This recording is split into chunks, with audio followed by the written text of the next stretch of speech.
I occasionally get requests about how I built my Axworthy flying ghost. I've been waiting for a break in the rain so I could get some video for this how-to. Well, we just had an Oregon sunbreak here, so I guess I can get started on that. First, I wanted to make sure my Axworthy was to scale with the yard display and as invisible as possible, so all my components, aside from the drive wheel, are much smaller than other versions I've seen. My ghost generally takes a triangular path using 4 clothesline pulleys purchased from Home Depot and 1 bike wheel attached to my drive motor, a stripped down kitchen stand mixer. I use kite line painted black to make it less visible and give it more traction. The bike wheel is attached to a bolt by 3 screws through its hub and is then slipped into the port where the mixer beater attaches. I drilled a hole through this collar and the bolt and then put a nail through both. A unique plus with this motor is that I can attach the wheel to the other side if I want to fly things in reverse pattern. I control the speed by plugging it into a motor speed control device I bought through Amazon. I keep it switched to variable speed and turn the dial to any preferred speed, although too fast will throw the ghost off the drive.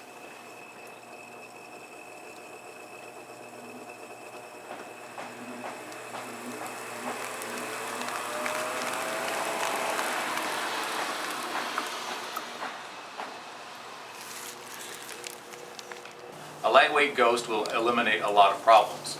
This one's made out of trash, essentially. A foam head attached to pipe cleaner torso and ribs.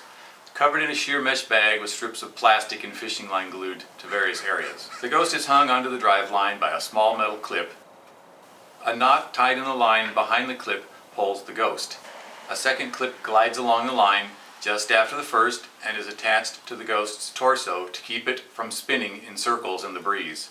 I wanted to keep it in a natural forward-facing position. And yes, it is very important not to attach the ghost directly to the line. The line twists as it goes along, so if you attach it solidly to the drive line, you'll end up with your ghost wrapped up in a giant knot. Pulley number 1 is zip-tied to a tree branch at the same elevation as the drive wheel. It kind of self-positions when I thread the line in it. Pulley number 2 is all the way across the yard up in a tree. To take advantage of a natural opening in the branches, this pulley had to be positioned between them. I threaded a couple hooks to either side and attached a couple strong bungee cords wrapped around opposing branches. This pulley free floats and positions itself when the line is threaded. One arm is removed for line of travel issues. This design allows it to pivot up and down, which takes up any variation in line position from the weight of the ghost as it approaches and keeps the line centered as it passes through the pulley. Pulley number 3 is attached to a flagpole and is mainly there to guide the line around a porch post before directing it back down toward the drive wheel behind the corner of the house.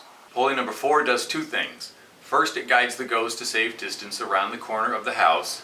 Secondly, and more importantly, it sets the level of the line back to the same elevation as the drive wheel. Through trial and error, I learned to angle it downward to keep the line from popping off. This pulley is on a freestanding post which presses up against the corner of the house just through the sheer tension on the line.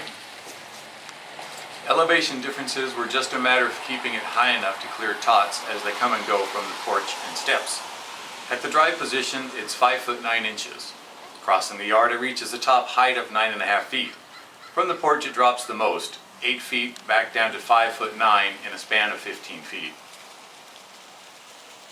Well, I hope you found this helpful, and happy haunting. Ooh, look at it float.